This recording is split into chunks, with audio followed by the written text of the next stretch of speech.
Today, I'm going to walk you step by step through commercial real estate due diligence. And be sure to hang around until the end where I'll give you a link to download my due diligence checklist.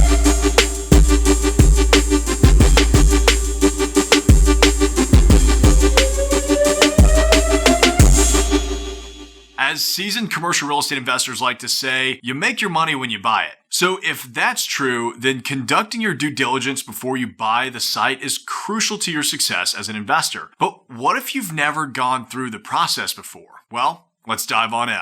First, organize your files. Once the contract is fully executed and finalized, we organize it into a project folder on Google Drive and send a fully executed copy to our real estate attorney and any partners involved in the project. The sellers will have a number of files that we require they turn over within a specified number of business days after the execution of the contract, typically in the 5 to 10 business days range. These files can include property surveys, leases, appraisals, governmental notices, photographs, easements, and so much more, which I'll be sure to cover on the checklist. As you can tell, having these files readily accessible through the cloud is very convenient when working with multiple team members and partners, since everyone can add to and view the folder at any time necessary. Be sure to thoroughly investigate each of these files to ensure that you fully understand what is involved with the property you're buying. Second, explore financing options. If you haven't discussed the project with your lenders prior to going under contract, open up the conversation with them immediately. The more time you have to work with your lender on the project and get them comfortable, especially if it's a unique project or a heavy lift, the better off you'll be when it comes to closing. Lenders typically require the following from each of the partners: 2 to 3 years of tax returns and K-1s, if any, a personal financial statement, a copy of your driver's licenses, your track record, and the information for the entity with which you'll be buying the property. I also like to send my lenders a CRS tax report on the project, an overview of my plans for the site, an abbreviated version of my underwriting, and an abbreviated version of my offering memorandum. Now, if you're raising capital for the project, it's unlikely that you're going to have your offering memorandum compiled the same day that you put the property under contract. I typically open up the conversation with potential lenders to test the waters and see if this project is in line with what they're interested in at this stage. If so, I get high-level terms that help me finalize my underwriting before I come back to them with my full request on the project. Third, review the operations. Begin reviewing any and all contracts and documents related to the property after receiving them from the owners, including but not limited to leases, operating expense statements, utility bills, rent rolls, etc. If you're buying a property based on the income that it produces, like on a cap rate, then you'll want to double check to make sure that the property is actually making the money as advertised. At this point in the due diligence period, I'll loop in my property management firm to help dive into the leases, rent roll, and operating expenses. They'll also visit the site with me so that we can start putting together a list of capital expenditure items that may need to be addressed in the next few years. Now, if possible, get your CPA or financial officer involved in the numbers too. Fortunately, it's fairly easy to follow the numbers if you have a qualified professional on your side so that you know how truly profitable or unprofitable a project is. When you're able, you'll want to open up the discussions with the current tenants to see what they like and what they don't like about the property, what their wish list might be, and if they're interested in renewing their leases. Of course, you'll likely need to do this talking through the current owner or their property manager, considering how sensitive sales can be sometimes with tenants. Your primary objective here should be to investigate how you could possibly run the property more efficiently. We're able to significantly increase our property values, oftentimes without raising rents, simply by decreasing our operating expenses and therefore increasing our net on income. Now would be a good time to see if you can get a better deal on landscaping, property management, or save on utility costs by installing LED lighting and so much more. Now, fourth, you'll want to actually get out and inspect the property. You may even get to this before diving into the documents, but you'll want to inspect the property. And I don't mean just a casual walkthrough.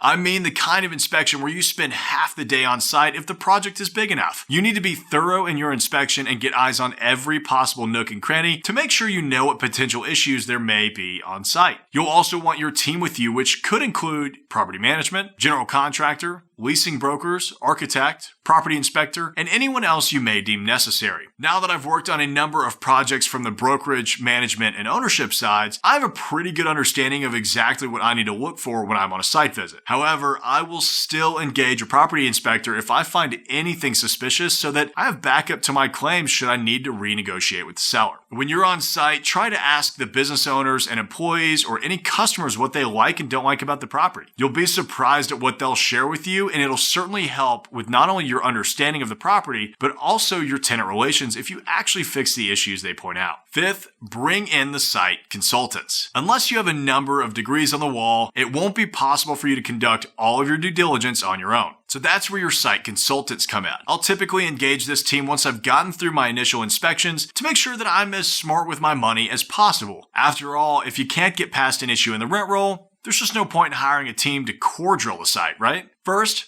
Phase 1 Environmental or ESA. The Phase 1 Environmental Report, often referred to as an ESA, assesses the current and historical uses of the property to determine whether there may or may not be contaminated soils and waters, asbestos, and lead-based paint. Each of these would, of course, need to be remediated prior to tenancy since they pose a major health risk. Next is your survey or ALTA survey. Surveys are performed to demonstrate precisely where your property abuts to your neighbor's properties, which can be important if you have parking lots, fences, and even buildings that are encroaching on the wrong property. You can take these a step further by performing an ALTA survey, which may be required by your lender, and that relates the boundaries to the property's title. Then you have geotechnical. Geotechnical engineers run reports on your site by drilling boreholes throughout the property, providing you with information about the type of soils present, soil compaction, strength, and density, the presence and potential location of rock, and solutions for any potential site issues. The last thing you'd want to do when buying commercial property is to undercut your development budget because you didn't anticipate having all that rock on site.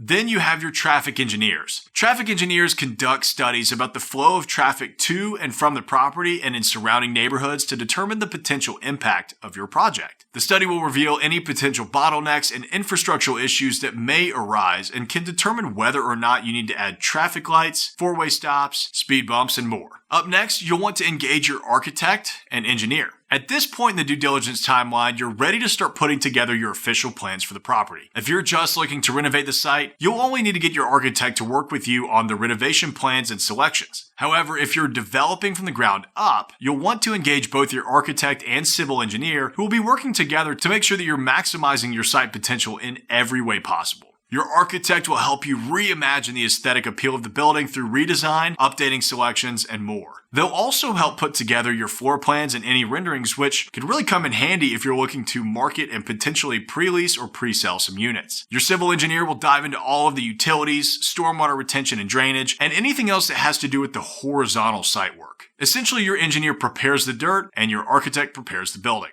After that, you'll want to settle any legal issues. While you're working on financing, diving into the operations, inspecting the property, and working with your various project consultants, your real estate attorneys will be working in the background to be sure you're covered legally. Not only will they review all of the documents provided by the seller, which I highly recommend you have them do, but they'll also dive into the title work to ensure that you're buying a piece of property that the seller can actually sell. If there are any issues that are brought up from a contractual standpoint, such as easements that weren't expected or disclosed, leases that have expired or are outdated, or otherwise, your attorney will be able to assist you in clearing up these matters. You'll also want your attorney to review the loan documents provided to you by the bank, as they can help negotiate out some of the more unfavorable loan terms. Finally, time to close. You've now reviewed and fully satisfied the 5 main due diligence sectors: environmental, financial, operational, legal, and physical. Now that you have enough confidence in the property that you're acquiring, it's time to close the deal. You'll find a link in the description below for the due diligence checklist download, which will help organize and recap everything that we've covered here today. When you're going through the due diligence process, it's critical that you understand how to properly underwrite a commercial investment. Check out this video here to learn how I underwrite my deals along with the software that we use to do so.